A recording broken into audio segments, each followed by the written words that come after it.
परमहंस दयाल महाराज की, श्री नगली निवासी भगवान की, बोलो मेरे स्वामी जी महाराज की, श्री जुगल जोड़ी महाराज की, बोलो साचे दरबार की। श्री त्रिलोकीनाथ परमहंस दयाल जी घटघटवासी नंगली सरकार भूले भटके जीवों को राह पर चलाने के लिए नगर नगर में झंडे लगा करके इंसान को जीने का तरीका सलीका सिखाने वाले जुगल जोड़ी स्वामी जी महाराज जी, जिनके पावन कर कमलों से आश्रम पर ये पवित्र ध्वजा लहराई गई। आज उसी ध्वजारोहण के दिवस में हम सब श्री गुरु महाराज जी के चरणों में एकत्रित हुए हैं। अभी पूज्य भाई जी भजन के माध्यम से समझा रहे थे,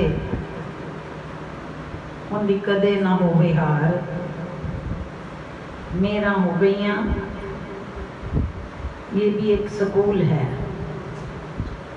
सत्संग एक स्कूल है सतगुरु के दरबार के अंदर सच की पढ़ाई का। जीवन का सच क्या है, इसी पे गहरे विवेचन करके नाना प्रकार के उदाहरण दे के, कभी भजन के माध्यम से, कभी गीत के माध्यम से, कभी आरती और भोग के माध्यम से, विशेषकर लक्ष्य तो है हर जीव को उसके भीतर के छुपे हुए सच्चे सुख की प्राप्ति तक पहुंचाना। क्योंकि 84 लाख योनियों में सबसे उत्तम दर्जा तो मनुष्य को दे दिया, लेकिन इसकी उत्तमताई किस कारण है, किस लिए मनुष्य को सबसे ऊंचा दर्जा दिया 84 लाख योनियों के बीच में। तो कभी हमने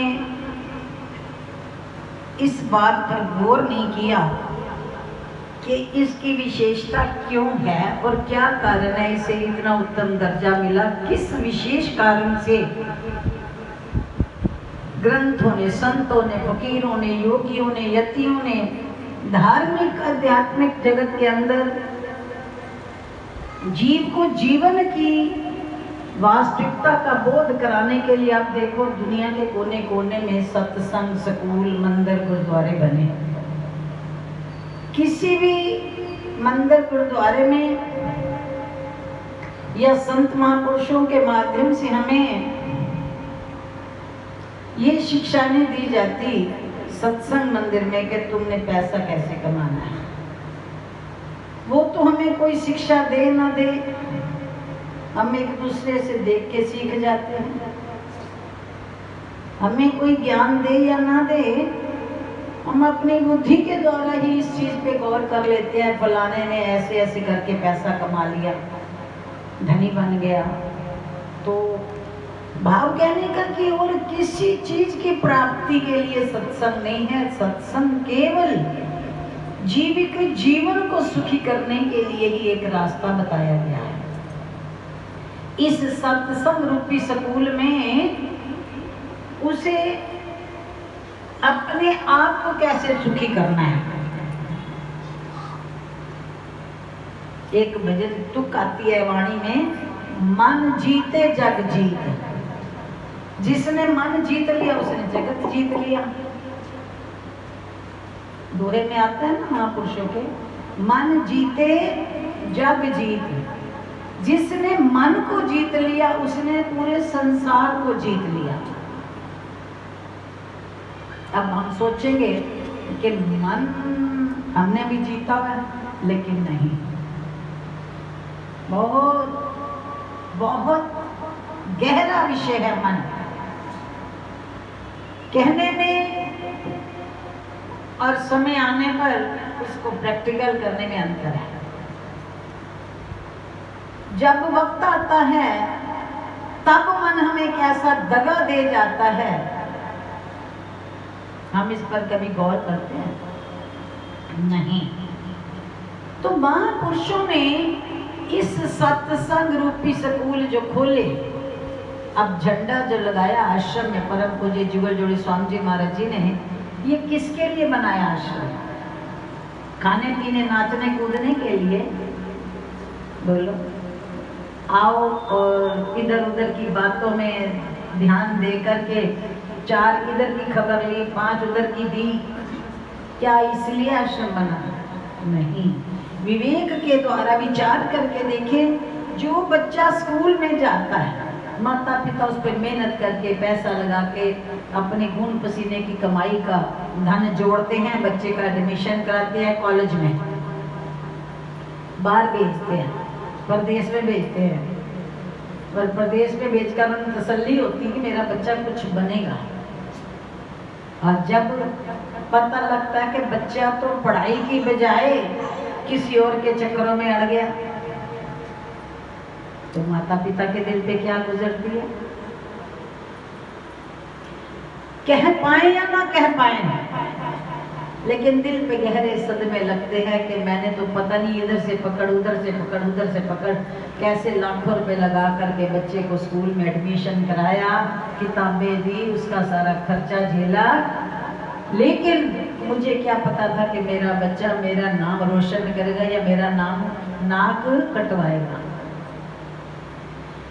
विचार करें कि परमपिता परमात्मा ने हमारे लिए, परम पूज्य जुगल जोड़ी स्वामी जी महाराज जी ने, श्री नंगली निवासी भगवान जी ने हम लोगों के लिए कितना घोर तप किया।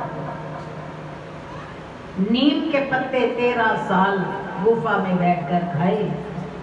परमहंस दयाल सतगुरुदेव भगवान जगत के रचयिता ने, आध्यात्मिक जगत जहां से प्रारंभ हुआ, श्री परमहंस दयाल जी ने हम जीवों की खातिर कि ये रघु जन्म लेकर धरती पर अगर मनुष्य बनकर आई हैं, तो ये फिर 84 की जेल में न चली जाए, फिर 84 लाख योनियों की कैद में ना अड़ जाए, इनको किसी ना किसी ढंग से निकालो। अब जब हम सहजता में संत वाणी नहीं सुनते भी हैं। अब जो बच्चा है स्कूल में पढ़ने के लिए डाला हमने, बच्चा स्कूल में पढ़ लिया, टीचर जो बोल रहा है हमने केवल सुना और फिर ध्यान इधर बढ़ गया और याद कुछ नहीं रख पाए। हमारी क्या स्थिति है? सत्संग उतनी देर याद है जितनी देर बैठ गया। सत्संग से बाहर निकलने के बाद वास्तव में बताओ, हमारे रोम रोम में वो चीज घर घर जाती है या हम जाकर उसको प्रैक्टिकल करते हैं? क्यों? हमें पता ही नहीं है घड़ियां कितनी कीमती हैं। हमें अभी तक यही नहीं होश कि फिर अगला श्वास पता नहीं कैसा आए। जो सत्संग में मेरे सतगुरु के दरबार से मुझे कोई सीख मिल रही है, तो साथ के साथ सतगुरुदेव भगवान से प्रार्थना करें कि गुरु महाराज जी, जो आप शिक्षा या दीक्षा दे रहे हो मेरे जीवन में उतार भी दो, और कुछ ना मांगे। जो अनमोल मोती शब्द आता है, सतगुरु वचन अनमोल मोती, गुरमुख चुन चुन झोली पा, मन ले वाक तू सच्चे गुरां दे, जन्म गुरां दे लिखेगा। वचन एक एक उनका तकदीर बदलने के लिए है।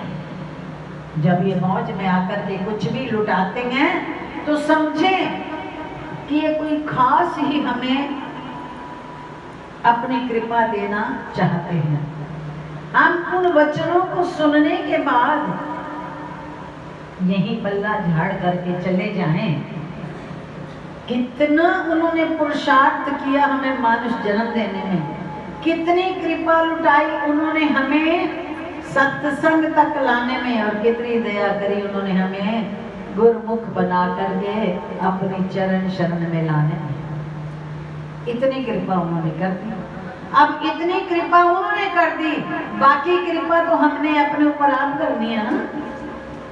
जैसे माता पिता बच्चे के लिए कमाते हैं, भोजन बनाते हैं, सब तरह के सामान जुटा करके मेरा बच्चा आया है स्कूल से, इसे भोजन खिलाना है, भोजन बनाकर उसके आगे रख देते हैं और पकवान भी रख देते हैं। फिर भी बच्चा कहे नहीं मैं खा नहीं सकता, मेरे मुंह में डालो माँ, माँ मुंह में भी डाल देगी।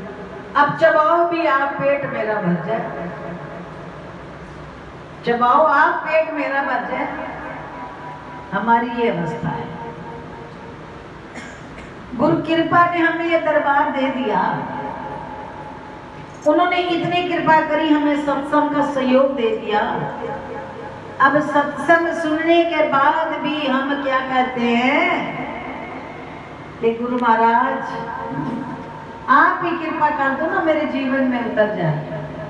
तुम चाह तो जगाओ, अंदर प्यास तो बढ़ाओ, अंदर भूख तो लगाओ, इस बात का एहसास तो कराओ कि मेरे सतगुरु की कृपा ही मेरे जीवन का आधार है। लेकिन कृपा मिलती कैसे है? गुरु के वचनों को लागू करने पर जीवन में। जब वचन हृदय में नहीं उतारते तो आई हुई कृपा वापस चली जाती है। तो भाव कहने का कि जब सतगुरु ने इतनी कृपा करके हमें ये दरबार दे दिया, हमने उनकी कृपा से सत्संग रूपी स्कूल ले लिया, और यहाँ पर जो हमें शिक्षा दी जाती है उसमें से 2 नुक्ते भी अंदर टीचर के बताए हुए हमारे जीवन में उतर आए तो जीवन के कल्याण होने में देर नहीं है। कैसे?